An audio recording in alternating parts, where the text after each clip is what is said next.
Hi and welcome back to my channel, and if it's your first time here, my name's Simone. Welcome. Today I'm going to start my videos on breastfeeding. So I thought I would just briefly give an introduction to my journey. I will make another video at another time just going into more detail. So my breastfeeding journey started 6.5 years ago with my son.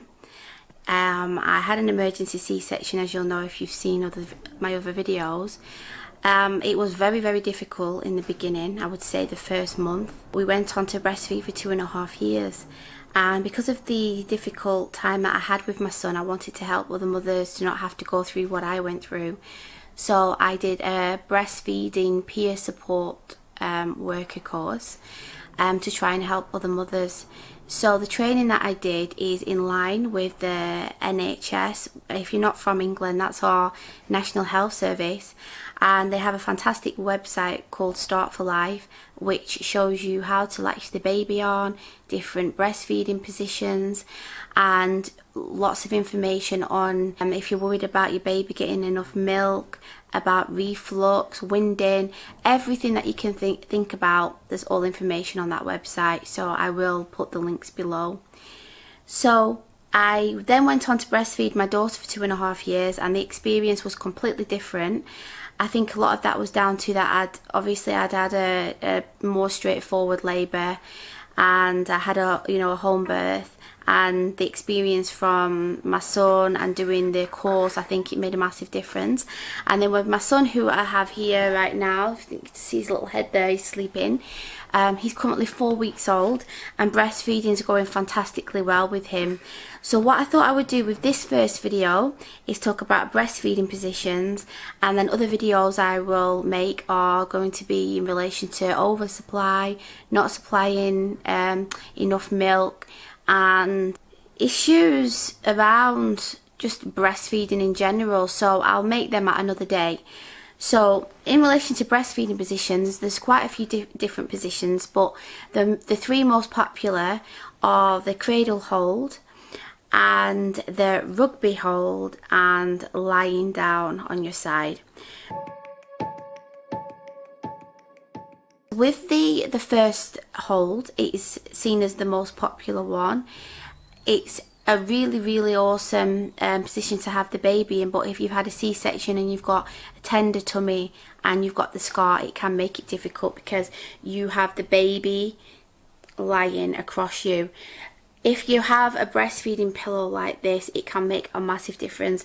I think without this pillow, my breastfeeding journey would have been totally ruined, because I was just in so much agony. I had so many cushions propped up and the baby there, but it just was really painful. So with any position, what I would suggest is before you start breastfeeding your baby, it would be to make sure that you have a drink beside you. Obviously you're breastfeeding a lot and you need to make sure that your fluid intake is high. And if you're anything like me and you get hungry easily, it's always good to have a snack as well.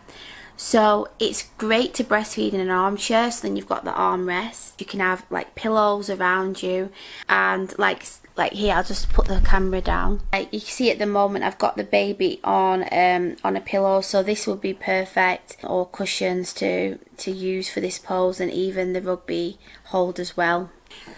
So yeah, so you have your pillows and your cushions so you're comfortable, and it's really important to make sure that your posture's right, so sitting up straight, because you can find yourself hunched over and your back, you'll be in agony, especially if you're sitting there and you're feeding the baby for quite a while. So you have your baby. Hopefully you'll know that the baby's hungry before the baby starts crying. Like, that is the last cue. If the baby is hungry, you might see them moving the hands around, they might be sticking the tongue out. If you touch the face, they might move the face in that direction because they think that there's a breast there. So if you see them moving around and they're doing them things, it's always good to try to latch them on the breast before they start crying, because when the baby's crying, it can be really difficult to try to get them to latch on the breast. So when it comes to latching, I will put a link below where you can see the baby latching on. You're going to have the baby in your arms on the pillow. So yeah, so you're going to have the baby there in your arm, and this hand is going to be supporting the baby's back. What you're looking for is that the ear and the shoulder and the hip are in alignment, so they're straight and not twisted, and the baby's head's facing your breast.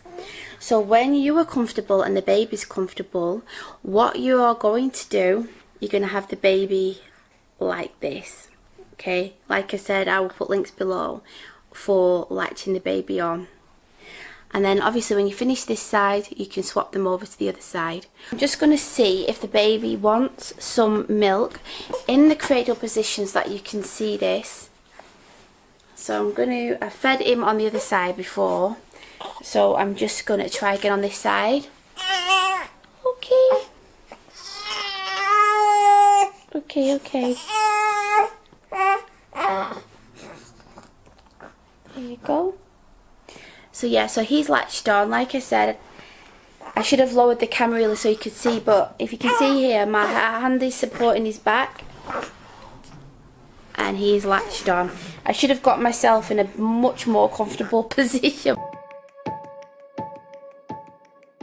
Okay, so now I'm going to just change the baby over into the Rugby Hold position. So I've got, if you have your pillow, you can put it here. So, you know, this is the side of me here. I've got my breastfeeding pillow. So get the baby here. So the hip, your hip to hip, it's really useful to try to make sure that the baby is, that you're not stooping over again, that the baby is in line with your nipple. So then what you can do is your hand can be supporting the baby's head, and then you can put the baby on the breast here. Okay, so the Rugby Hold is fantastic for if you have had a C-section or if you have twins, because you can have a baby on either side. So you can have a pillow on that side and a pillow on the other side. Yep, so that's the rugby position. Now with the lying position, it's going to be really difficult because I haven't got someone to hold the camera for me while I'm doing it.